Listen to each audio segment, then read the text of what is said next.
함께 나눌 말씀은 역대상 29장 말씀입니다.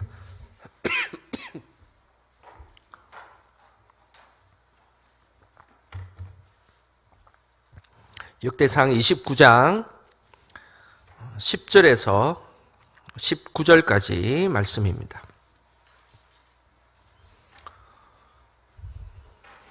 역대상 29장 10절에서 19절 말씀, 우리 한 절씩 번갈아 가면서 말씀 읽겠습니다. 다윗이 온 회중 앞에서 여호와를 송축하여 이르되 우리 조상 이스라엘의 하나님 여호와여, 주는 영원부터 영원까지 송축을 받으시옵소서.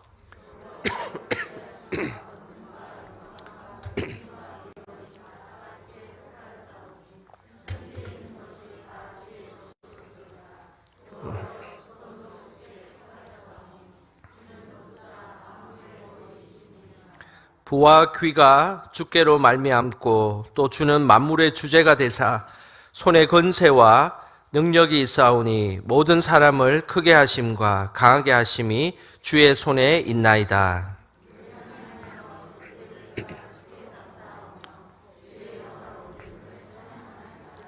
나와 내 백성이 무엇이기에 이처럼 즐거운 마음으로 드릴 힘이 있었나이까? 모든 것이 주께로 말미암아 싸우니 우리가 주의 손에서 받은 것으로 주께 드렸을 뿐이니이다.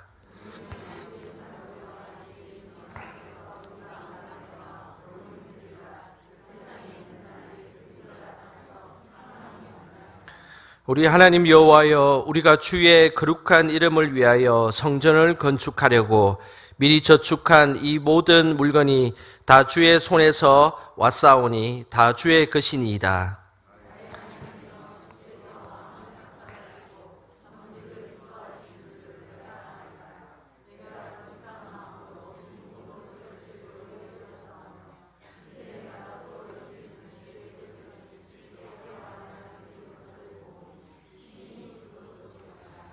우리 조상들 아브라함과 이삭과 이스라엘의 하나님 여호와여, 주께서 이것을 주의 백성의 심중에 영원히 두어 생각하게 하시고 그 마음을 준비하여 주께로 돌아오게 하시오며, 또 내 아들 솔로몬에게 정성된 마음을 주사 주의 계명과 권면과 율례를 지켜 이 모든 일을 행하게 하시고 내가 위하여 준비한 것으로 성전을 건축하게 하옵소서 하였더라. 아멘.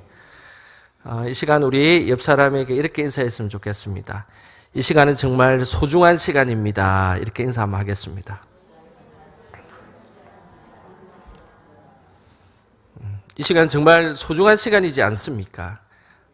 이 시간은 아마 평생 돌아올 수 없는 하나님을 만나는 귀한 시간입니다. 오늘 그런 믿음의 마음으로 하나님과 은혜를 나누는 복된 시간 되시기를 주님의 이름으로 축복합니다. 우리의 인생에 있어서 정직해지고 솔직해지는 시간이 있습니다. 그것은 생의 마지막일 때입니다. 대부분의 생의 마지막을 보내는 사람들은 그 순간은 겸손해지고 정직해집니다. 그 생의 마지막 순간에도 거짓을 이야기하고 그리고 자신의 어떤 혈기를 이야기하는 사람은 없습니다. 그뿐 아니라 우리 믿음의 사람은 기도할 때 정직해집니다. 기도할 때 영과 진리이신 하나님 앞에서 우리는 정직해질 수 있습니다. 하나님이 나의 마음을 잘 알고 계시고 굳이 거짓말하지 않아도, 굳이 꾸미지 않아도 그 시간은 하나님 앞에서 정직해지는 시간이기 때문입니다. 그뿐 아니라 우리는 성령 충만할 때 정직해집니다. 나의 자아로 살아가다가 이제는 성령의 능력으로 살아가게 되고 그리고 충만해지면 우리는 정직해집니다. 성령은 우리를 하나님 앞에서 정결하게 하는 능력을 갖고 있습니다. 그래서 우리는 우리 생애 가운데 기도로 충만해지고 그리고 기도로 성령 충만해졌을 때 그때에 영이신 하나님 앞에 정직해질 수가 있는 것입니다. 오늘 이 자리가 하나님의 영이 충만하여서 기도하며 나아갈 때 정직하게 하나님 앞에 기도드리며 찬양하며 말씀 듣는 시간 되시기를 주님의 이름으로 소망합니다. 오늘 본문의 다윗은 다윗의 인생을 통틀어서 가장 하나님 앞에 정직하고 진솔한 기도를 하고 있는 순간입니다. 왜냐하면 이 다윗의 기도는 생애의 마지막 순간을 보내고 있는 기도이기 때문입니다. 또한 성령 충만한 가운데 기도하고 있고, 그리고 무엇보다 기도의 자리에서 기도하고 있다는 사실입니다. 그 중요한 순간에 다윗은 제일 먼저 어떤 기도를 하였을까요? 그 내용이 10절에 나옵니다. 우리 10절 같이 다 함께 읽어보겠습니다. 다윗이 온 회중 앞에서 여호와를 송축하여 이르되 우리 조상 이스라엘의 하나님 여호와여, 주는 영원부터 영원까지 송축을 받으시옵소서. 다윗은 생애 아주 중요한 이 순간에 하나님을 높이는 기도를 하고 있습니다. 우리도 제일 중요한 순간에 하나님을 높이는 기도를 해야 합니다. 우리의 마지막 순간에 우리의 삶을 회고하는 기도를 할 수 있습니다. 그리고 지난 세월 중요한 문제를 해결해 주신 하나님께 기도할 수 있습니다. 하지만 그 기도는 잠시 뒤로 미루고 우리는 먼저 하나님을 높이는 그 기도를 해야 하는 것입니다. 이것이 믿음의 사람의 모습이며, 그리고 늘 하나님을 영화롭게 하는 사람의 모습입니다. 오늘 본문에는 하나님을 높이는 기도 가운데 이 10절에 매우 중요한 한 단어가 나옵니다. 그 단어는 송축이라는 단어입니다. 이 송축은, 이 단어의 원어는 바라크라는 단어를 씁니다. 바라크. 이 바라크는 1차적인 의미와 2차적인 의미로 나누어집니다. 이 바라크의 1차적인 의미는 기억하다, 인정하다라는 것입니다. 하나님을 송축할 때 우리가 제일 먼저 1차적으로 해야 되는 것이 있습니다. 하나님께서 나의 삶을 도와주시고 그리고 함께 하셨던 그 삶의 순간을 기억하는 것입니다.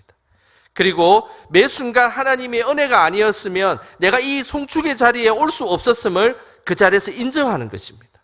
그래서 이 송축의 1차적인 의미는 기억하다, 인정하다라는 의미인 것이죠. 그리고 나서 이 송축의 2차적인 의미가 있습니다. 그것은 감사하며 그리고 찬양한다는 의미입니다. 송축은 지금까지 나에게 베풀어 주신 하나님의 은혜를 기억하고 이 자리에서 하나님의 그 은혜를 고백하는, 그리고 인정하는 자리였다면 그 자리에서 하나님께 나의 감사의 마음을 표현하는 것이고, 그리고 왕이신 하나님을 찬양하는 것입니다. 그것이 바로 하나님 앞에 송축으로 나아가는 것입니다. 우리의 삶의 매 제일 중요한 순간에 늘 하나님을 송축하시기를 주님의 이름으로 축원합니다. 다윗은 지금 하나님을 송축하며 기도하고 있습니다. 그런데 다윗의 상황은 평안한 가운데 인생을 마무리하면서 송축할 만한 처지는 아니었습니다. 지금 다윗은 어떤 상황인지 역대상 22장 14절에 보면 그 부분이 나옵니다. 다윗은 어떤 상황이었을까요? 역대상 22장 14절에 이렇게 말씀하고 있습니다. 내가 환난 중에 여호와의 성전을 위하여 금 10만 달란트와 은 100만 달란트와 녹과 철을 그 무게를 달 수 없을 만큼 심히 많이 준비하였고 또 제목과 돌을 준비하였으나 너는 더할 것이며. 다윗은 지금 성전 건축을 하기 위해서 준비하는 시간이었습니다. 그런데 그 시기에 어떤 다윗의 상태였는지를 말씀해 주는 단어가 있습니다. 그것은 바로 내가 환난 중에라는 말입니다. 오늘 이 다윗은 평안한 가운데 자신이 가지고 있던 재산을 이제 다 하나님 앞에 드리는 그런 성전 건축을 준비하는 시간이긴 하지만, 그러나 다윗의 지금 현재의 상태는 바로 내가 환난 중에 있다라고 말씀하고 있는 것입니다. 다윗은 환난 중에서 우리아의 아내 바세바의 불륜으로 인한 죄의 열매를 거두는 세월을 보내고 있었습니다. 죄의 열매의 결과 바세바를 통해 낳은 아들이 7일 만에 죽음을 당하는 어려움을 당했습니다. 그런데 그것으로 끝나지 않았습니다. 그 이후에 다윗의 자녀들이 반목하고 갈등이 계속해서 일어났습니다. 근친상간의 사건도 일어났습니다. 그리고 그뿐만 아니라 다윗의 인생의 말년에 자기가 아끼고 사랑했던 압살롬이 쿠데타를 일으켜 다윗은 자신이 평생 살았던 그 왕궁에 쫓겨나는 신세가 되었습니다. 또한 자기 부하 중 한 사람 시므이가 손가락질을 하면서 다윗을 향해서 저 사람은 저주를 받아야 마땅하다라는 그런 소리를 들으면서 인생의 마지막 여정을 보내고 있었던 것입니다. 그뿐 아니라 정치적으로나 경제적으로나 개인적으로 매우 어려운 시기를 지나고 있었는데 그때에 다윗은 성전을 건축할 준비를 했다는 것입니다. 그래서 성경은 다윗의 이런 상황을 환난 중에 있었다라고 말씀하고 있는 것입니다. 여러분들의 삶에 여러분들에게는 지금 어떤 상황에 있습니까? 행복한 상황에 있습니까? 평안한 상황에 있습니까? 아니면 환난 중에 있습니까?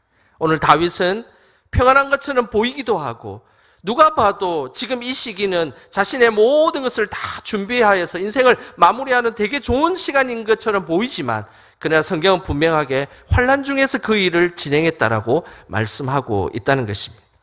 우리는 다른 사람들에게 좋게 보일 수도 있습니다. 평안하게 보일 수도 있습니다. 어쩌면 이 자리에 지금 기도의 자리에 앉아 있지만 너무나 평안하게 저 사람은 시간이 되어서 아마 기도하러 왔을 거야. 저 사람은 뭔가 형편이 되어서 너무너무 그 시간이 가능하기 때문에 이 자리에 왔을 거야 라고 이야기하지만 그러나 우리의 마음속에는 여전히 환난이 있을 것입니다. 하나님은 그 환난 중에 있는 모습을 통해서 진정성이 있는 기도로 나아가기를 하나님은 원하신다는 것입니다. 다윗은 이런 환난 가운데 진정성을 담은 기도를 하였습니다. 구체적으로 과연 다윗은 어떤 어려운 가운데, 이런 어려운 가운데 어떤 기도를 하였을까요? 그 내용이 11절과 12절에 나옵니다. 우리 11절, 12절 우리 연이어서 계속해서 말씀 한번 읽어보겠습니다. 여호와여 위대하심과 권능과 영광과 승리와 위엄이 다 주께 속하였사오니 천지에 있는 것이 다 주의 것이로소이다.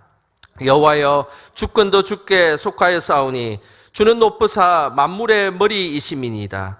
부와 귀가 주께로 말미암고 또 주는 만물의 주제가 되사 손의 권세와 능력이 있사오니 모든 사람을 크게 하심과 강하게 하심이 주의 손에 있나이다. 다윗은 환난 가운데 성전 건축 준비를 끝내고 고백하는 것이 있었습니다. 그것은 바로 모든 소유가 하나님의 것임을 고백하고 있다는 것입니다.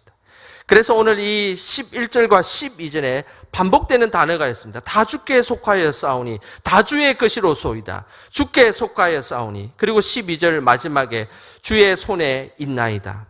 모든 것이 다 나의 삶의 주의 것이기 때문에 내가 하나님 앞에 이것을 드립니다라는 고백을 하고 있는 것입니다. 다윗은 지난 세월을 돌아보니 모든 것이 다 하나님이 행하신 것뿐이었다라고 고백하는 것입니다. 그래서 다윗은 자신의 마지막 말년에 성전을 건축하기 위해서 자신의 전 재산을 헌물할 때에 자신의 소유이기 때문에 드리는 것이 아니라 모든 것이 하나님의 것이기 때문에 드린다라는 고백을 하고 있는 것입니다. 이 고백은 매우 중요한 고백입니다. 우리 삶에 우리가 열심히 노력해서 어떤 재산을 축적할 수 있습니다. 그리고 우리 삶에 어떤 노력하고 갈고 닦아서 어떤 특별한 기술을 소유할 수 있습니다. 그러나 하나님 앞에서 믿음의 사람들은 내가 지금까지 그것을 행할 수 있었고 그 기술을 습득할 수 있었던 것은 다 주님께서 주신 것이기 때문에 그것을 할 수 있었습니다라는 그 인생의 마지막에는 그 고백하기를 하나님은 오늘도 기대하고 계신다는 사실입니다. 이런 고백이 저와 여러분의 고백이 되시기를 주님의 이름으로 소망합니다. 그러면서 다윗은 14절 후반부에 위대한 기도의 고백을 합니다. 우리가 주의 손에서 받은 것으로 주께 드렸을 뿐이니이다. 다윗은 우리가 이렇게 하나님 성전을 위해서 드릴 수 있었던 것은 모든 것이 주의 손에서 받은 것이기 때문에 그래서 드리게 되었다라고 고백하고 있는 것입니다. 다윗과 이스라엘 백성들은 고난 가운데 있었지만 하나님의 성전을 짓기 위해 최선을 다했습니다. 최선을 다하는 모습을 성경에는 기뻐하였다, 즐거이 드렸다, 장원하여 드렸다라고 이야기합니다. 그러나 그들의 삶의 자리는 여전히 환난 가운데 있었고 뭔가 부족한 가운데 있었고 어려운 가운데 있었다는 것을 우리는 기억해야 된다는 사실입니다. 이들이 하나님 앞에 이런 어려운 가운데서도 최선을 다할 수 있었던 것은 모든 것이 주께서 주신 것이기 때문에 이렇게 드릴 수 있었다는 그 믿음의 고백이 하나님 앞에 있었기 때문에 가능한 것입니다. 이것은 그냥 충동적으로 멋있게 보이기 위해서 그냥 하는 것이 아닙니다. 다윗의 인생의 생의 마지막 순간에 그리고 성령이 아주 충만한 가운데 그리고 하나님 앞에서 기도하는 순간에 이 정직한 믿음의 고백을 하고 있다는 사실을 우리는 기억해야 된다는 것입니다. 미국에 가면 유명한 교회들이 많이 있습니다. 그 중에서 단연 돋보이는 교회가 하나 있는데 그 교회는 리버사이드 교회입니다. 이 교회는 록펠러 가족이 세운 교회입니다.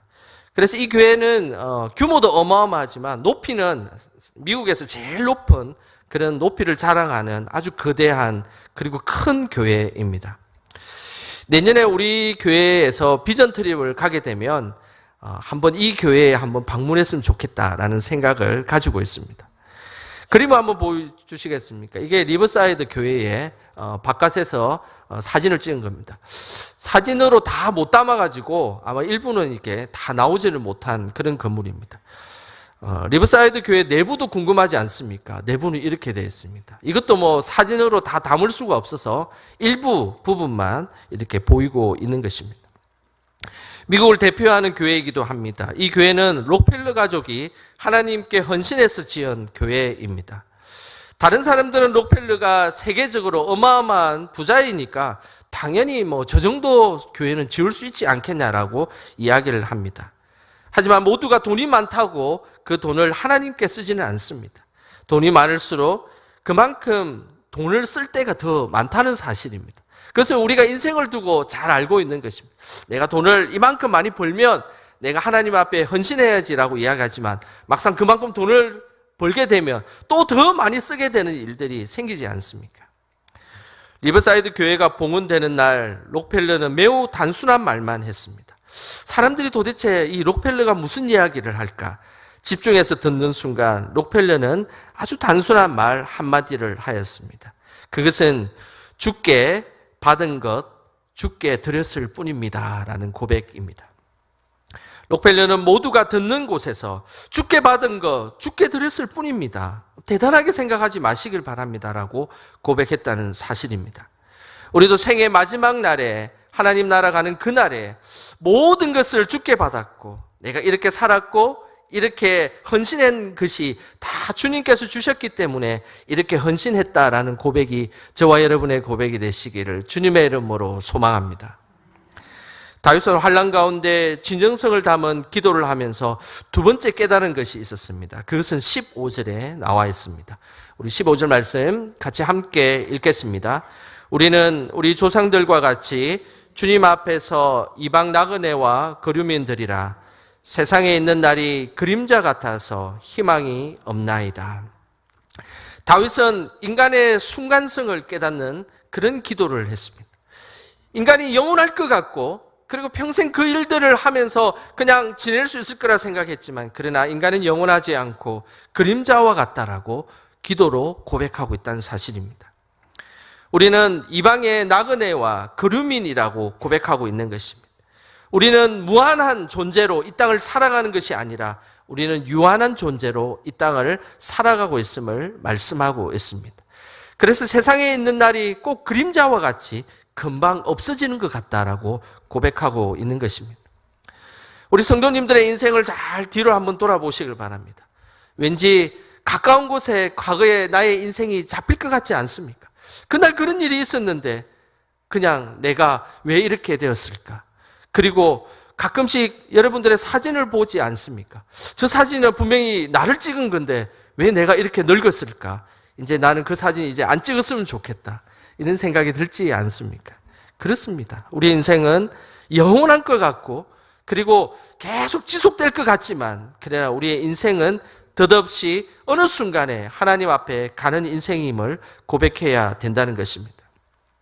믿음의 사람은 이 생애가 다인 것처럼 살아가는 존재들이 아닙니다. 우리는 언제가는 그리고 하나님 앞에 나아갈 그 순간을 기억하며 살아가는 존재들임을 기억해야 되는 것입니다. 이것이 하나님이 원하는 믿음의 사람의 모습입니다.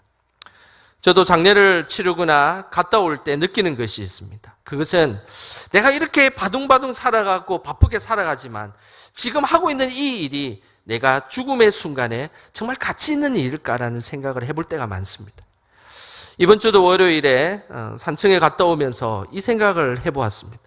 저렇게 내가 열심히 살아가고 있는 나의 삶의 와중에 그 일이 과연 그 죽음의 순간에 참 가치로운 일일까라고 생각하면 가끔은 분주한 저의 삶을 뒤돌아보기도 하고 정리될 때가 많습니다. 우리 성도님들의 삶은 어떻습니까? 내가 그렇게 오늘 하루 바둥바둥 살아갔고 그거 없으면 안 될 것처럼 싸우고 쟁취하고 투쟁했지만 그런데 정작 나의 인생의 그 마지막 순간에 그 일이 가치로운 인생이었는지 가치로운 일이었는지를 한번 돌아보시길 바랍니다. 저는 바라기에 그 인생의 마지막 순간에 내가 행하는 모든 일이 하나님 앞에 가치로운 그런 복된 인생으로 살아가기를 주님의 이름으로 축원합니다. 항상 경건한 신앙을 지키기 위해 살았던 청교도들은 만나면 항상 이런 인사를 했다고 합니다. 그 인사는 바로 오직 한 번뿐인 인생 속히 지나가리라. 오직 그리스도를 위한 일만이 영원하리라. 청교도들은 만나면 그런 이야기를 했다는 겁니다. 그리고 그런 인사를 한 겁니다. 오직 한 번뿐인 인생 그냥 속히 지나간다. 오직 그리스도를 위한 일만이 영원할 것이다 라고 그들은 인사를 했다는 것입니다. 결국 이들은 열심으로 살아가는 것은 바로 하나님 영광을 위해서 살아가는 것이 정말 열심을 위해서 살아가는 것임을 고백하고 있는 것입니다. 사도 요한도 요한일서 2장 17절에 똑같은 고백을 하고 있습니다. 우리 요한일서 2장 17절 우리 화면을 보시면서 같이 함께 읽겠습니다. 이 세상도 그 정욕도 지나가되 오직 하나님의 뜻을 행하는 자는 영원히 그하느니라. 이 세상도 그리고 그렇게 내가 살아갔던 나의 삶의 정욕도 다 지나간다는 것입니다. 오직 하나님의 뜻을 행하는 자가 그곳에서 영원히 거하게 되고 영원히 기억될 것이다 라는 것이 하나님의 말씀입니다. 늘 하나님의 뜻을 행함으로 유한한 세상 속에서 천국을 소망하며 살아가시기를 소망합니다. 다윗은 마지막으로 기도를 통해 깨달은 것을 19절에 이렇게 고백하고 있습니다. 우리 19절 같이 함께 읽어보겠습니다. 또 내 아들 솔로몬에게 정성된 마음을 주사 주의 계명과 검령과 율례를 지켜 이 모든 일을 행하게 하시고 내가 위하여 준비한 것으로 성전을 건축하게 하옵소서 하였더라. 다윗은 환난 가운데 기도하면서 마지막으로 깨달은 것은 믿음을 다음 세대에게 전수해야 된다라는 것입니다. 다윗은 마지막 순간에 성전을 건축하기 위한 준비를 하면서 아들 솔로몬이 성전 건축 전에 신앙의 유산을 먼저 받아야 함을 말씀하고 있는 것입니다. 지금 성전 건축을 다윗은 이스라엘 백성들과 즐거이 헌신하며 그 성전 건축을 하였습니다. 그리고 그 후계자인 솔로몬이 이제 성전을 건축하게 될 것을 미리 알고 있었습니다. 그런데 그 성전을 건축하기 전에 솔로몬이 그 전에 선행되어야 할 믿음의 일이 있다는 것입니다. 그것은 주의 계명과 검명과 율례를 지켜 이 모든 일을 행하게 하는 것이라는 것입니다. 결국 하나님의 말씀을 먼저 지키고 행하는 이것이 먼저 선행되어야지 하나님의 성전이 아름답게 지어지게 됨을 우리에게 말씀하고 있는 것입니다. 자신이 과거에 받았던 은혜를 아들 솔로몬이 누리기 위해서는 먼저 하나님의 말씀과 계명과 검명과 율례를 지키는 것, 이것이 먼저 선행되어야 함을 말씀하고 있는 것입니다. 그래야 진정으로 하나님의 은혜를 누리는 삶을 살아가게 됨을 다윗은 너무나 자신의 인생을 통해서 그것을 알고 있었기 때문입니다. 그래서 생애의 그 마지막 순간의 기도가 솔로몬을 향해서 너가 성전을 건축하기 전에 하나님의 말씀을 지키고 행하는 것이 우선되어야 함을 솔로몬을 향해 그리고 하나님께서 다윗에게 감동을 주어서 그렇게 기도하게 되었다는 사실입니다. 오늘 다윗은 힘들고 어려운 순간에 기도를 통해서 자신의 삶의 문제를 해결하고 있습니다. 우리도 모든 문제의 해결자 되신 하나님께 나아감으로 모든 문제를 해결받으시기를 소망합니다. 그 기도 속에 나의 물질도 건강도 하나님이 주신 것임을 고백함으로 늘 하나님만을 송축하며 이 땅에 살아가는 저와 여러분 되시길 주님의 이름으로 축원합니다.